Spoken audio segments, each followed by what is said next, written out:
Hi. Thank you so much for subscribing to Staying Strong for Marriages. We really appreciate having you. We hope that we can provide some valuable content to you in your journey. I know that most people have come here either as children of divorce or as divorcees themselves or in a marriage crisis.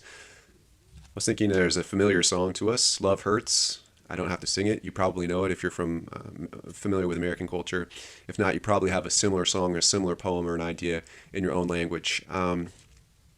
It seems to be a fact of life. We are sinners in relationship with one another. And even the same thing happens to God. You can see that quite clearly in the biblical scriptures. So hopefully we can help you as you go forward during your time of trial, the day of evil that has come across your path, as we often say. First and foremost, I wanted to make a comment to protect you. I think it should be said, and I want to be clear with you. Thank you to my friend Sean, who pointed this out.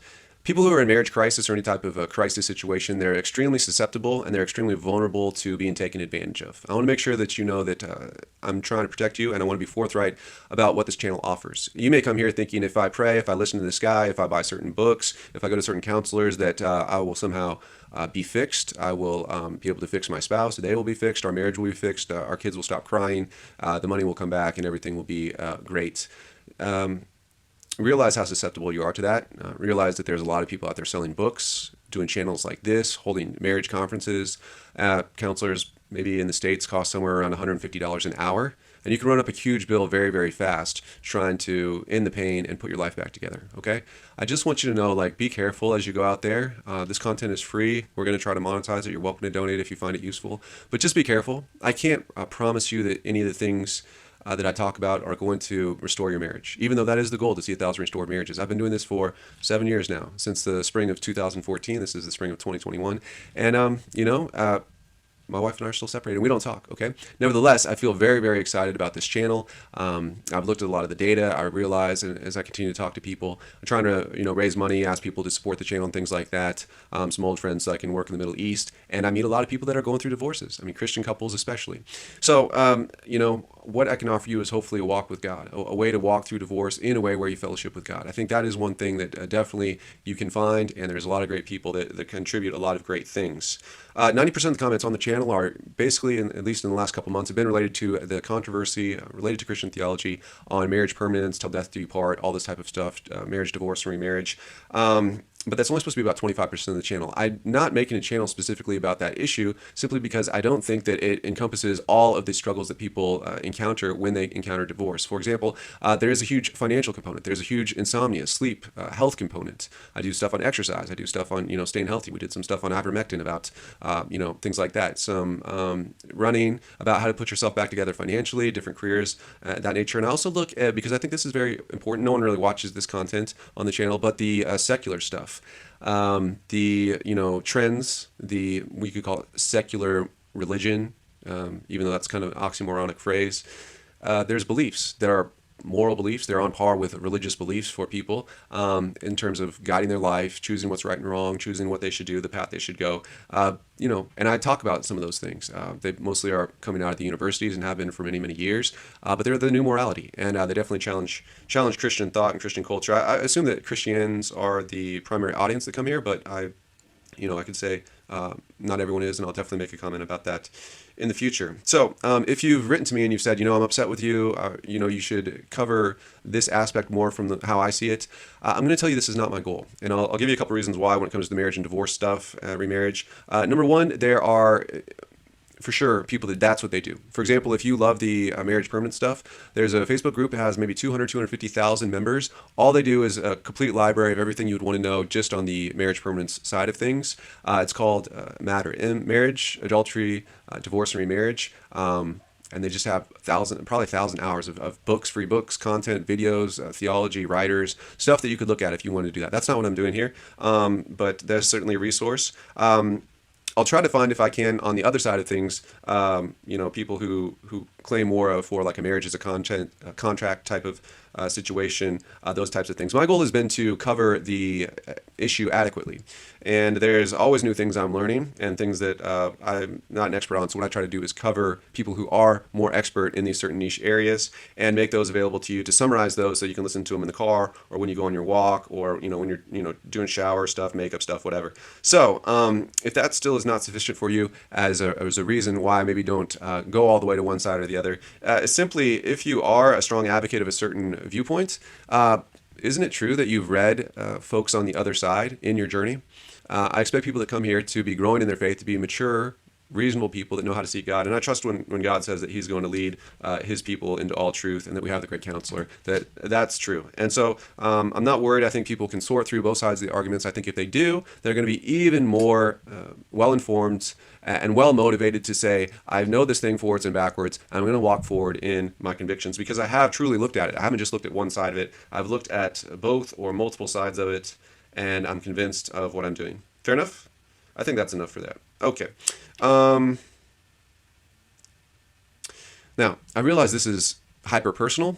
It's big time, baby. It's very emotional. If you have a broken family, or generations of broken families or stuff like that, you see people, hurting, families being destroyed. You may want to go out and you want to advocate a certain area and you want to say, hey, we got to push for this and we got to fix these things. I understand that, and that was a lot of my early motivation. I just said, what can we do? How can we understand what is happening? Why is there 40 years of destruction of marriage in many, many countries, my country included? What the heck is going on? Yeah, so I understand that. I also think that, probably social media is not going to fix our marriages. If anything, probably in my own marriage, running this channel is probably going to be counterproductive or it could possibly, I would assume, if it's going to be helpful or hurtful, it's probably going to hinder the timeline for any restoration that would occur with my marriage. But I just felt like it was the right thing to do, and I felt like I was something that I wanted to do, and so I'm doing it. What I'm trying to say is that I don't think, if we get really, militant or something on social media, it's not how families are going to be restored ultimately. I think it's right to think through it. Okay, I'll leave it there. Additionally, for secular people or for Christians, like I said in the beginning, you may come to this and you may be very hurt. You may be very, freaking out. There are massive limitations to this channel. Let me start by saying this. I assume, as the foundation of what I look at, that I rely quite heavily upon the Christian scriptures. So I take this book and we look at it different ways, maybe on the computer or whatever. We look at different writers who take it as a storehold of truth, you could say. Well, there's some things I don't cover. For example, I'm not an expert in the canon or the canonization of the scriptures, meaning how did this thing go from a bunch of letters from, say, like one person to a church, or early manuscripts to the book that sits on my desk now, or the thing that we use on our phone. Additionally, you wouldn't maybe know that the Catholic Bible and the Protestant Bible have a different number of books. Additionally, we have many, many different translations, and we've looked at some criticisms of certain translators that have occurred and affected the basically theology that we have in Protestant churches today because of certain changes that were made to the Protestant scriptures. Additionally, I'm not an expert in the historicity of the events.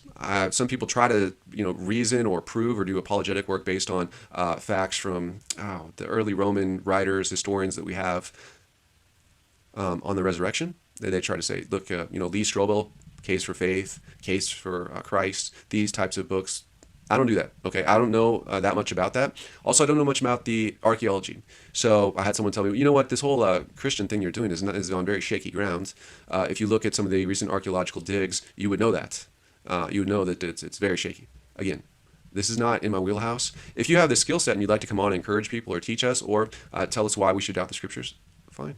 Fine. You're more than welcome. I'm just trying to be honest. Christianity claims to be based on truth, truth-telling and things like that. So I'm trying to be transparent with you, trying to be honest with you. That's kind of some of the weaknesses of the channel and some of the strengths. And I just want to, since you've gotten as far as to subscribe to this, realize what you're getting yourself into. There's going to be some controversy here.